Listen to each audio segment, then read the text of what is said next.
Okay, so we have installed the no-name platform on premise. We have installed the no-name remote engine on premise. Now what?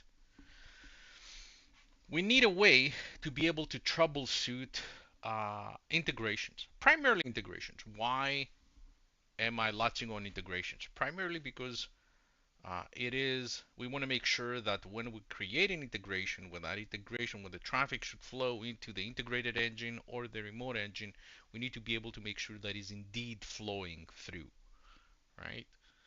In order to accomplish that, we're going to create a simple integration. And I'm referring to it as a simple integration because we're not going to go ahead and complete the other side of things. What do I mean by that? An integration requires two systems, right? And those two systems needs to talk to one another. Well, we're not going to go ahead and integrate with the source. Okay, instead we're going to complete just the configuration of the integration from the no-name platform. That's it. And then we're going to go ahead and we're going to send traffic using a data structure called packet pair. A packet pair is the data structure that captures API traffic. It captures HTTP request, the request bodies, the headers, query parameters, path parameters, and so on. And it captures the HTTP response.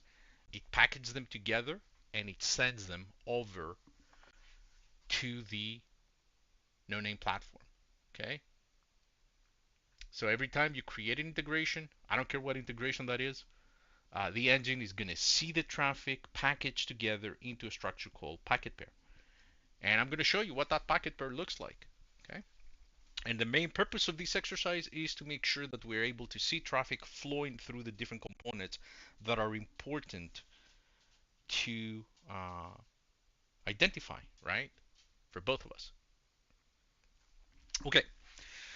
Right, so the very first thing we're going to do is we're going to create the simple integration. Then we're going to download a file and we're going to extract it. We're going to identify a key, the source key value, right, that identifies that specific integration. And then we're going to inject that value inside the packet pair structure so that we are able to communicate that information to the no-name platform. Okay. All right. Good. Slide is done for the time being. We're going to go back to the no-name platform. And again, if I take you back to no name, it tells you, man, create an integration. I need the traffic. I need to see traffic coming into the engine, right? Into the platform. So we're going to select create integration. And now, as soon as we do it, we're going back into the settings. We're going back under a page called integration. Okay.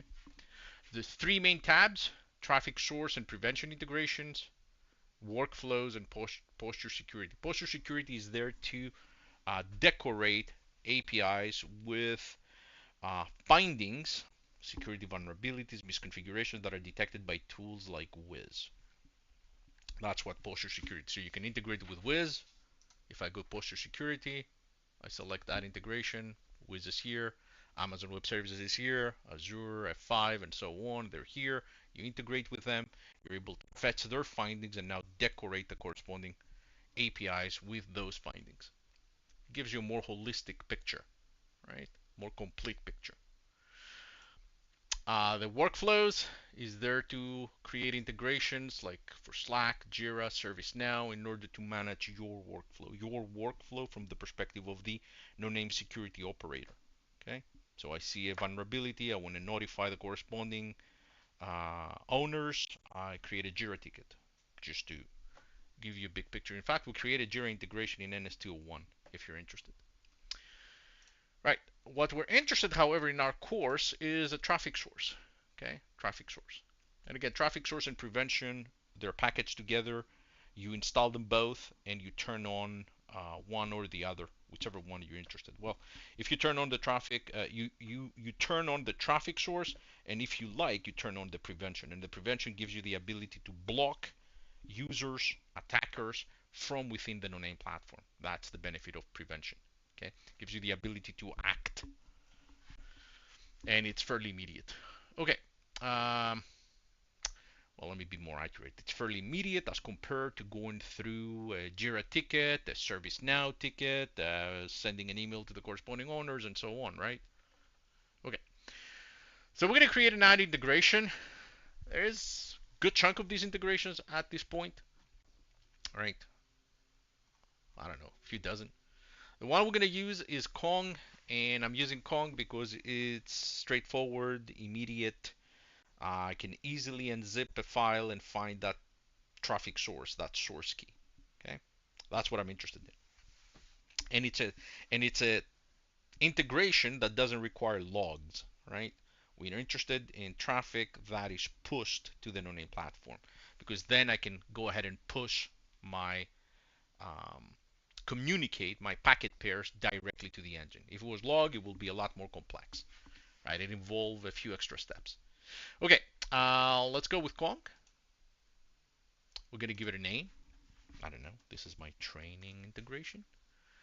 Because we have multiple engines, now you're given the choice, okay, which engine should we communicate traffic? Let's start with default engine. Okay. And then the advanced settings, very quickly, provide us with the ability to configure where would no name access the originating host header. By default is the X forwarded host.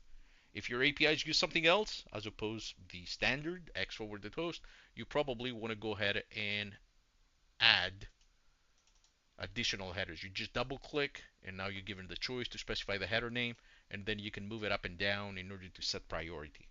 Okay. Okay, cool. I'm going to click create. It's a very simple exercise, in all honesty. And now the only other thing I'm left to do is download the plugin, the Kong plugin. Download. It's a zip file that gets downloaded. No name security Kong policy zip. And then you need to go and follow the documentation.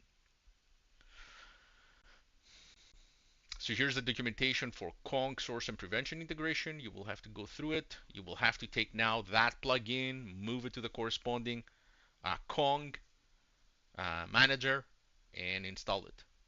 Okay, fairly straightforward and detailed, if I may say, um, instructions. Okay, all right. Okay, so that's the part we're not going to do. Right? This is the part we're not going to do. Right? But the thing is, I already have my integration ready to go. Right? If I click close, and if I close the pop up the drawer window from the right with all the integrations, now I'm going to get to see that I have a training integration. It's a Kong integration. It's pending. Right? There's three statuses. Pending indicates that I have yet to see a single traffic, right? A single traffic, any traffic. There is the online, which means I have seen traffic in the past 24 hours. And there's the offline. I have not seen traffic in the past 24 hours. Okay? So these are the different statuses for traffic status. Okay, you're going to see a graphical view, 24 hours traffic. You're going to see the different modules that are available, right? So you have the traffic inspection. We're able to inspect traffic. We're able to identify different resources like paths and so on, query parameters, all that good stuff. And finally, prevention. All three are present. Some of the integrations may be missing prevention, right? But generally speaking, you want to be able to inspect the traffic and, of course, identify the different resources. Okay.